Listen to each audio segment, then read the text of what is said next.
You just got pwned, pwned, pwned, pwned. Got pwned, pwned. Blah, blah, blah, blah, blah. You just got owned. Bonjour tout le monde et bienvenue pour un nouveau Retour en arrière. Bon, voyons ce que j'ai dans ma malle à souvenirs aujourd'hui. Ouh, j'en tiens un beau là. Est-ce que vous connaissez Booba & Stix de Core Design? Non?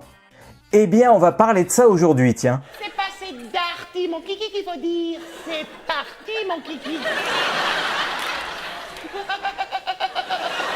Ce jeu est sorti en 1994 sur Amiga, Amiga CD32 et Mega Drive. Derrière ce jeu, on retrouve Simon Phipps, un nom qui ne doit pas vous être inconnu si vous suivez régulièrement l'émission. Si ce n'est pas le cas, je vous invite à aller voir l'épisode sur le jeu Switchblade qu'il avait déjà réalisé pour le compte de Core Design. Mais ce charmant monsieur est également derrière des titres comme Rick Dangerous, Wolfchild et donc Booba & Stix. Monsieur Luce, comme nous avons 20 minutes pour monter, nous allons en profiter pour faire un petit cours sur le planter du bâton. Au début, Core Design voulait un jeu réaliste et sombre dans lequel un aventurier allait explorer plusieurs niveaux avec pour seul objet un bâton multi-usage. Si l'idée est intéressante, les machines du moment ne permettaient pas vraiment d'obtenir le degré de réalisme souhaité. Phipps décide donc de faire appel à son comparse de toujours, Billy Allison, pour revenir à une version plus réalisable du jeu. De nombreux croquis vont donc être réalisés et soumis à Core Design pour approbation.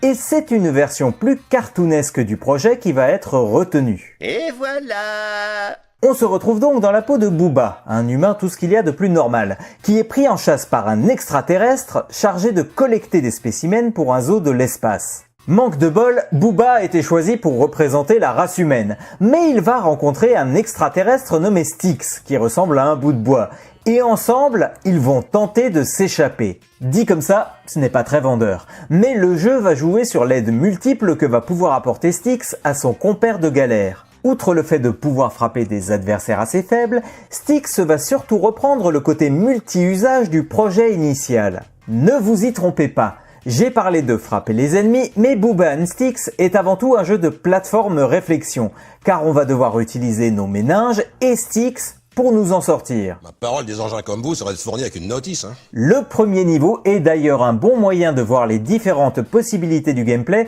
puisqu'il s'agit avant tout d'un niveau tutoriel. On dirige donc Booba qui va chercher à atteindre la sortie du niveau. Pour le premier ça va aller, c'est assez linéaire. Sachez tout de même que l'on pourra mourir dans ce jeu. Tâchez donc de ne pas faire n'importe quoi. Ce premier niveau va déjà vous mettre face au chasseur qui, tel un Will Coyote, va essayer de nous attraper régulièrement. On essaiera donc d'éviter ces pièges quand ce sera possible, mais c'est surtout l'utilisation de Stix qui va être intéressante. Si la plupart du temps il servira pour créer une plateforme afin d'atteindre les hauteurs, il pourra aussi être utilisé pour des actions autres. Cela va des choses simples, comme servir à faire levier, à des choses moins évidentes, comme lancer Stix à un duo d'extraterrestres en pleine conversation pour que l'un d'eux frappe l'autre avec le bâton. L'extraterrestre frappé aura donc une bosse sur laquelle se trouvera Stix, ce qui permettra d'atteindre une plateforme en hauteur. L'humour de la situation étant renforcé par le ton cartoon de l'ensemble.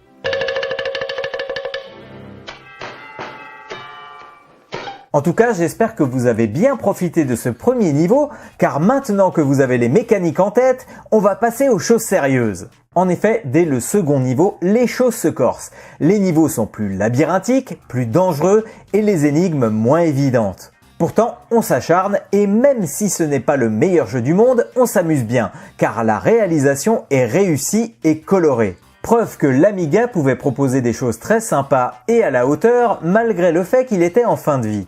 La réalisation cartoon est plutôt bonne et la maniabilité pas trop mauvaise. Alors moi il m'épate.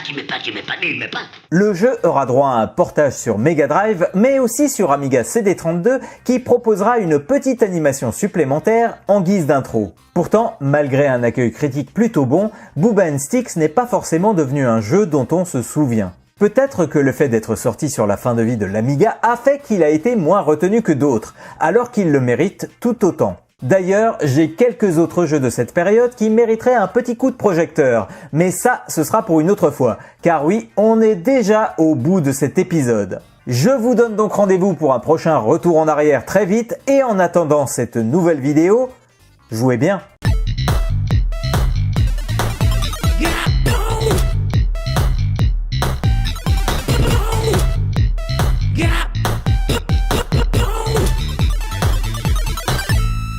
You just got